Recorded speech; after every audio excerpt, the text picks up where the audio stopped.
Hi friends, welcome to Sravani's kitchen. నేను మీ శ్రావణి. అందరు ఎలా ఉన్నారు? టుడే మరొక స్పెషల్ రెసిపీతో ఇలా మేము ముందుకు వచ్చాను. ఇవాళ మన రెసిపీ వచ్చేసి అల్లం మురబ్బా. కొందరు వీటిని అల్లం రబ్బా అని కూడా అంటారు. అయితే మనం వీటిని ఎక్కువగా స్వీట్ షాప్లో లేదా జర్నీ చేసే ప్లేస్లో చూస్తుంటాం. కొంతమందికి జర్నీ చేసేటప్పుడు వామిటింగ్స్ ప్రాబ్లమ్స్ ఉంటాయి కదా, అలాంటి వారు అల్లం మురబ్బా తీసుకుంటే వామిటింగ్స్ అనేవి తగ్గుముఖం పడతాయి. అలాగే మనకు హెడేక్గా ఉన్నా లేదా ఒకారంగా ఉన్నా అలాంటి టైంలో చిన్న అల్లం మురబ్బా తీసుకుంటే మంచి రిలీఫ్ అనేది ఉంటుంది. ఇవే కాకుండా అల్లం మురబ్బాను తీసుకోవడం వలన మన హెల్త్కి చాలా బెనిఫిట్స్ ఉన్నాయి. ఇన్ని లాభాలున్న అల్లం మురబ్బాను అసలు ఎలా చేస్తారు, మనం ఇంట్లోనే ఎలా ప్రిపేర్ చేసుకోవాలో కంప్లీట్ ప్రాసెస్ని చూపిస్తాను. రోజులో ఏదో ఒక టైం అల్లం మురబ్బాను తినడం చాలా మంచిది. మరి స్వీట్ షాప్ స్టైల్లోలా అల్లం మురబ్బాను ఇంట్లోనే హెల్దీగా హైజీనిక్గా ఎలా ప్రిపేర్ చేయాలో ఆ తయారీ విధానం ఏంటో ఇప్పుడు చూసేద్దాం. ముందుగా అల్లం మురబ్బా చేయడానికి అరకప్పుకు సరిపడా అల్లం తీసుకొని పొట్టు తీసేసి చిన్నగా కట్ చేయాలి. నా చిన్నప్పుడు అనుకుంటాను, అల్లం మురబ్బా తింటే ఒంట్లోని పైత్యం పోతుంది అని పెద్దవారు అనేవారు. ఈ మాట మీలో ఎంతమంది విన్నారో కింద కామెంట్లో తెలపండి. పైత్యం అంటే ఏం లేదండి, మన బాడీలో చిన్న చిన్న ఇన్ఫెక్షన్స్ అవుతూ ఉంటాయి కదా, సో వాటిని అల్లం చక్కగా రిమూవ్ చేస్తుంది. అందుకే మన డైలీ లైఫ్లో అల్లాన్ని ఏదో రూపంలో యూజ్ చేస్తూ ఉంటాం. సో ఇలా చిన్నగా కట్ చేసిన అల్లం ముక్కలను మిక్సీ జార్లోకి తీసుకొని మెత్తగా గ్రైండ్ చేయాలి. ఇలా గ్రైండ్ చేసేటప్పుడు వాటర్ యాడ్ చేయాల్సిన అవసరం లేదు.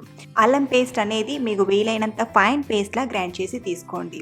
ఒక గిన్నెలోకి అరకప్పు వరకు అల్లం పేస్ట్ని తీసుకుందాం. ఇక్కడ నేను అరకప్పుతో తీసుకుంటున్నాను, మీరు కావాలంటే ఫుల్ కప్తో కూడా అల్లం మురబ్బా చేయొచ్చు. మొత్తానికి మనం తీసుకున్న క్వాంటిటీకి 4 ఇంతల షుగర్ని యూజ్ చేయాలి. అంటే నేను ఇక్కడ అరకప్పు వరకు అల్లం పేస్ట్ని తీసుకున్నాను కదా, సో 2 కప్పుల వరకు షుగర్ని తీసుకోవాలి.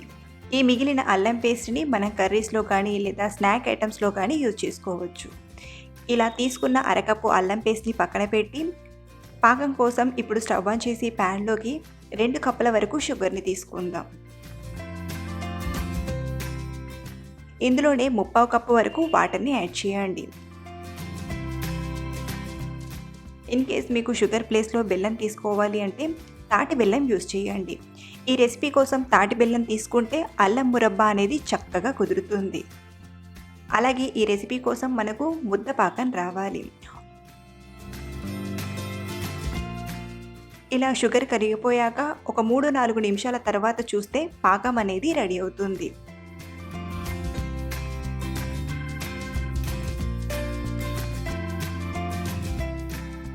ఒక 3-4 నిమిషాల తర్వాత పాకం వచ్చిందో లేదో చెక్ చేస్తూ పాకాన్ని ప్రిపేర్ చేయాలి.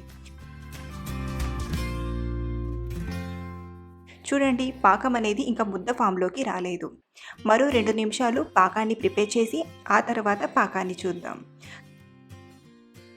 2 నిమిషాల తర్వాత మళ్ళీ పాకాన్ని కొంచెం వాటర్ తీసుకున్న గిన్నెలోకి ఇలా యాడ్ చేసి పాకం వచ్చిందో లేదో చూడండి.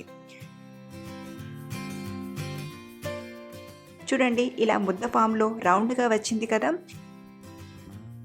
ఇప్పుడు ఇందులోకి మనం గ్రైండ్ చేసి పెట్టిన అరకప్పు వరకు అల్లం పేస్ట్ని వేసి కలుపుతూ ప్రిపేర్ చేయండి. ఇలా అల్లం పేస్ట్ వేశాక కనీసం 10 నిమిషాలైనా పడుతుంది. అంటే మనం ప్రిపేర్ చేసేది హై ఫ్లేమ్లో, మీడియం ఫ్లేమ్లో, దాన్ని బట్టి టైం పడుతుంది. మొత్తానికి ఇందులో పాకం అనేది ఇప్పుడు లూజ్గా ఉంది కదా, ఇది దగ్గర పడి కొంచెం నురగగా వస్తుంది. అలా వచ్చిందంటే మనకు కావాల్సిన అల్లం మురబ్బా కన్సిస్టెన్సీ వచ్చినట్టు.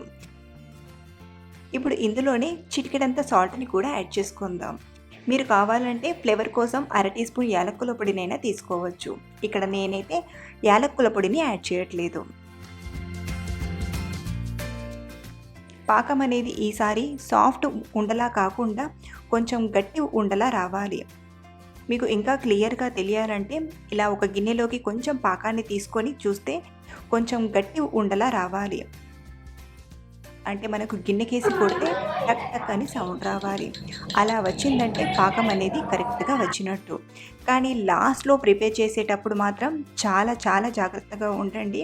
మీరు ఏమాత్రం కొంచెం లేట్ చేసినా సరే పాకం అనేది పొడి పొడిగా అవుతుంది. సింపుల్గా చెప్పాలంటే చూడండి, ఇప్పుడు దగ్గర పడింది కదా, నురగ కూడా వైట్గా వస్తుంది. ఇప్పుడు ఈ స్టేజ్లోనే స్టవ్ ఆఫ్ చేసేసి మనం చిక్కీలా ప్రిపేర్ చేయాలి. అయితే మనం చిక్కీ చేయడానికి ఏదైనా ప్లేట్ని రివర్స్లో పెట్టైనా తీసుకోండి, లేదా ఇలా చెక్కకు కానీ కొంచెం నెయ్యిని రాసి అల్లం మురబ్బాని తీసుకోవాలి. ఇలా తీసుకున్నాక ఫస్ట్ స్పూన్తో ఇలా ఈక్వల్గా అన్నాక ఇప్పుడు రోలర్కి కొంచెం నెయ్యిని కానీ లేదా ఆయిల్ని కానీ పెట్టి లైట్గా ఇలా రోల్ చేయండి. అంటే మనకు అల్లం మురబ్బ ఎంత థిక్నెస్గా ఉంటుందో ఆ థిక్నెస్ని బట్టి రోల్ చేయండి. అలాగే మనం ఈ ప్రాసెస్ని కొంచెం ఫాస్ట్గా చేస్తేనే బెటర్. లేట్ చేసేస్తే అల్లం మురబ్బ అనేది పొడి పొడిగా అవుతుంది. అదే మీరు ప్లేట్లోకి తీసుకుంటే ఈక్వల్గా అంటూ ఉండగానే పొడి పొడిగా అవుతుంది. కాబట్టి ప్లేట్ని రివర్స్లో పెట్టి కానీ లేదా ఇలా చిక్కపైకి కానీ తీసుకుంటే మీకు ఈజీ అవుతుంది. అల్లం మురబ్బ కొంచెం వేడిగా ఉన్నప్పుడే మనకు కావలసిన పీసెస్లా ఇలా ఘాట్లు పెట్టాలి. ఇది పూర్తిగా చల్లారితే అంత కట్ చేయడం వీలు కాదు. అలాగే ఫ్రెండ్స్, ఈ టైంలోనే పవర్ పోయింది, అందుకే కొంచెం లైటింగ్ ప్రాబ్లం ఉంటుంది, మీరు అర్థం చేసుకోగలరు. ఇలా ఘాట్లు పెట్టాక పూర్తిగా చల్లారనివ్వండి. ఒక అరగంట గంటలోపే పూర్తిగా చల్లారుతుంది.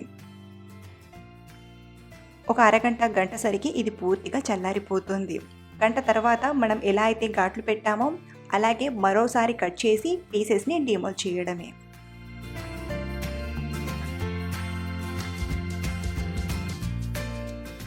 చూడండి ఎంత చక్కగా వచ్చిందో. మీకు అల్లం మురబ్బ కొంచెం ఎల్లో కలర్లో రావాలంటే మనం అల్లం పేస్ట్ని పాకంలో వేస్తాం కదా, అదే టైంలో 1/2 టీ స్పూన్ పసుపుని వేస్తే అల్లం మురబ్బ అనేది కొంచెం ఎల్లో కలర్లో మంచి కలర్ఫుల్గా కనబడుతుంది.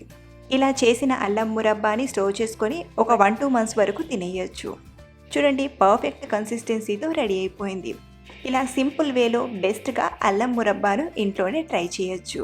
సో ఫ్రెండ్స్, చూసారు కదా ఇంట్లోనే అల్లం మురబ్బాను ప్రిపేర్ చేసుకోవడం. మనం షుగర్ కాకుండా బెల్లం కూడా తీసుకోవచ్చు. బెల్లం నార్మల్ బెల్లం కాకుండా తాటి బెల్లంతో చేస్తే అల్లం మురబ్బా చాలా బాగా కుదురుతుంది. అదే మీరు నార్మల్ బెల్లంని యూజ్ చేస్తే అల్లం మురబ్బా కుదిరినప్పటికీ కూడా టెక్చర్ అనేది కొంచెం అటు ఇటు కావచ్చు. కాబట్టి మీరు బెల్లంతో చేయాలంటే తాటి బెల్లాన్ని యూజ్ చేయండి. సో మనం చేసిన అల్లం మురబ్బా టేస్ట్ ఎలా ఉందో ఇప్పుడు చెప్తాను. టేస్ట్ చేసి చెప్తాను ఎలా ఉందో. టేస్ట్ చాలా బాగుందండి. మీరు కూడా ఇంట్లో ట్రై చేయండి. ఇలా మన చేతులతో మనం హెల్తీగా హైజెనిక్గా ఇంట్లోనే అల్లం మురబ్బాను ప్రిపేర్ చేసుకోవచ్చు. సో చిన్న చిన్న టిప్స్ పాటించండి. పాకం చేసేటప్పుడు ఆ కన్సిస్టెన్సీని చూసుకొని చేస్తే అల్లం మురబ్బా అనేది పాడవకుండా పర్ఫెక్ట్గా వస్తుంది. సో ట్రై చేసి టేస్ట్ చేసి మీకు ఎలా కుదిరిందో మీ ఫీడ్బ్యాక్ని కూడా అందించగలరు. నిశ్చయిస్తున్నాను. మరిన్ని రెసిపీస్తో మళ్ళీ కలుద్దాం. Thank you for watching.